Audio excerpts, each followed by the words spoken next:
আজ সোনামা রাগ করে বাড়ি থেকে বেরিয়ে গেল। হ্যালো বন্ধুরা, কেমন আছো সবাই? না না, রাগ করে নয়, ওর এক্সাম শেষ হয়ে গিয়েছে, তাই ও যাবে ওর ঠাম্মি বাড়ি, মানে আমার মার বাড়ি। তারপর আমি ওকে বাইকে করে আমরা বেরিয়ে গেলাম আমার মার বাড়ির উদ্দেশ্যে।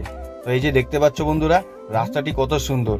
এই রাস্তা ধরে আমরা যেতে যেতে একটু দাঁড়িয়ে গেলাম একটা গাছের ছায়ার নিচে, কারণ যা প্রচণ্ড রোদ আর বলো না। তারপর আমরা এখানে একটু জিরিয়ে নিলাম। ওহ, ছায়ার মধ্যে দাঁড়িয়ে কত আনন্দ লাগছিল আর ভালো লাগছিল। তারপর আমরা ওখান থেকে বেরিয়ে পৌঁছে গেলাম আমাদের বাড়িতে। এই যে দেখতে পাচ্ছ, সোনামা যাচ্ছে ঘরের ভেতরে, আর আমাদের বাড়িটি হচ্ছে একদম বাগানের মাঝখানে। এই যে দেখতে পাচ্ছ, এখানে চা পাতা তোলা হচ্ছে। তো এখান থেকে গ্রিন গ্রিন এত সুন্দর ভিউ, মানে বলে আর বোঝাতে পারবো না। তারপরে আমার সোনামা আমার মার কাছে, মানে ওর ঠাম্মির কাছে প্রণাম করে আদরটা খেয়ে নিল ভালো মতন। আর ঘরে ঢুকেই দেখি আমাদের পুষি আমাদেরকে দেখে চমকে গিয়েছে। ওমা, এরা কারা, কোথা থেকে আসলো?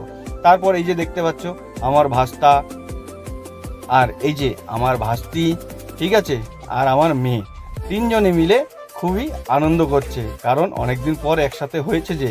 তারপরে আমার মা দুপুরের খাবারটি আমাকে দিয়ে দিল, কারণ আমি আবার বেরিয়ে যাব আর মেয়ে থেকে যাবে এখানে।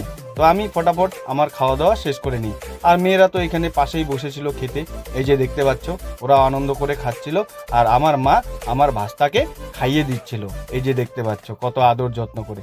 তারপর আমি ওদেরকে টাটা করে বাই করে আমিও বেরিয়ে পড়ি আমার কাজের উদ্দেশ্যে।